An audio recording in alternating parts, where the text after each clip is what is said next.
Good evening, and welcome to Pakistan Today News from our New York studio. I'm Victoria Lane. We begin with developments in the Middle East, where U.S. President Donald Trump says leaders of Israel and Lebanon are expected to speak today in what could be their first direct contact in more than 3 decades. The announcement comes amid escalating conflict between Israel and Hezbollah, alongside ongoing diplomatic efforts to ease tensions in the region. However, neither Israeli nor Lebanese officials have confirmed the planned talks. The development follows rare ambassador-level discussions in Washington, raising cautious hopes for possible de-escalation in the ongoing crisis. In another key diplomatic development, Pakistan's Prime Minister Shehbaz Sharif has reaffirmed the country's commitment to facilitating dialogue between the United States and Iran to promote lasting peace and regional stability. Speaking after a 2-hour meeting with Saudi Crown Prince Mohammed bin Salman in Jeddah, the Prime Minister appreciated Saudi Arabia's continued support for peace efforts. He also briefed the Saudi leadership on recent developments in U.S.-Iran talks and expressed gratitude for backing Pakistan's mediatory role. Following the meeting, Prime Minister Sharif visited Medina and has now departed for Qatar as part of ongoing diplomatic engagements.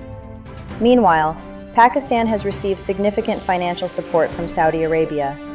The State Bank of Pakistan has confirmed a $2 billion deposit, while Saudi authorities have also extended an existing $5 billion deposit for a longer term, removing the need for annual rollover.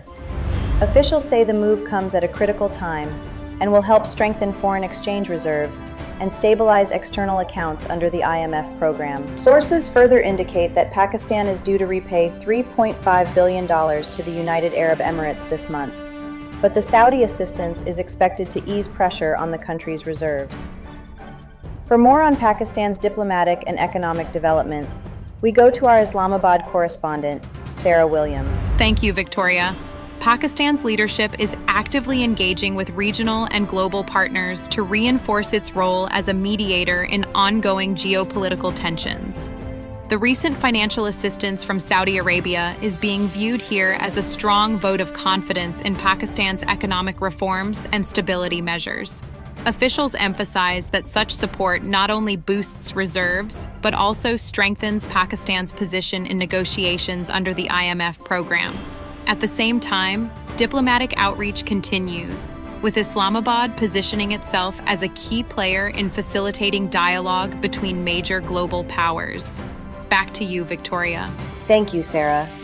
Turning now to China's diplomatic efforts, Foreign Minister Wang Yi has held a phone call with his Iranian counterpart, Abbas Araghchi, as tensions remain high in the region. Wang stated that the situation has reached a critical stage between war and peace, but stressed that there is still room for de-escalation. He reaffirmed China's support for maintaining a ceasefire and advancing dialogue, while emphasizing respect for Iran's sovereignty, particularly concerning the Strait of Hormuz. Wang also called for ensuring the freedom and safety of navigation, and reiterated China's readiness to play a constructive role in promoting long-term peace and stability, in line with proposals by President Xi Jinping. In Washington, the United States has issued a strong warning that countries purchasing Iranian oil could face sanctions. U.S. Treasury Secretary Scott Bessent stated that nations have been formally notified that buying Iranian oil or holding Iranian funds could trigger penalties. He also confirmed that a U.S. naval blockade against Iran began earlier this week, with the conflict now entering its 7th week. China, which has historically purchased a significant share of Iran's oil exports, is expected to temporarily halt imports due to the blockade. The U.S. Treasury has also warned 2 Chinese banks over potential sanctions.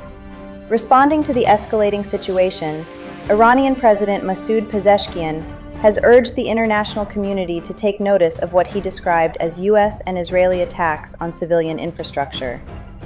He condemned reported strikes on schools and maternity wards, calling them violations of international humanitarian law. Pezeshkian stated that those labeling Iran as a terrorist state are themselves targeting innocent civilians. He reiterated that Iran supports peace, believes in dialogue and constructive cooperation, and praised national unity, along with the efforts of the Iranian Red Crescent during the ongoing conflict. And finally, In a positive signal for Pakistan's economy, the managing director of the International Monetary Fund, Kristalina Georgieva, has praised the country's economic reforms and improving stability. Speaking during a meeting with Pakistan's Finance Minister Mohammad Aurangzeb on the sidelines of the World Bank IMF Spring Meetings 2026, she noted that effective implementation of reforms has helped maintain stability and boost investor confidence. Georgieva emphasized the importance of continued structural reforms and strong policies to ensure sustainable growth and public welfare. Pakistan's Ministry of Finance says these remarks reflect growing global confidence in the country's economic direction. That's all for now. You're watching Pakistan Today News. I'm Victoria Lane.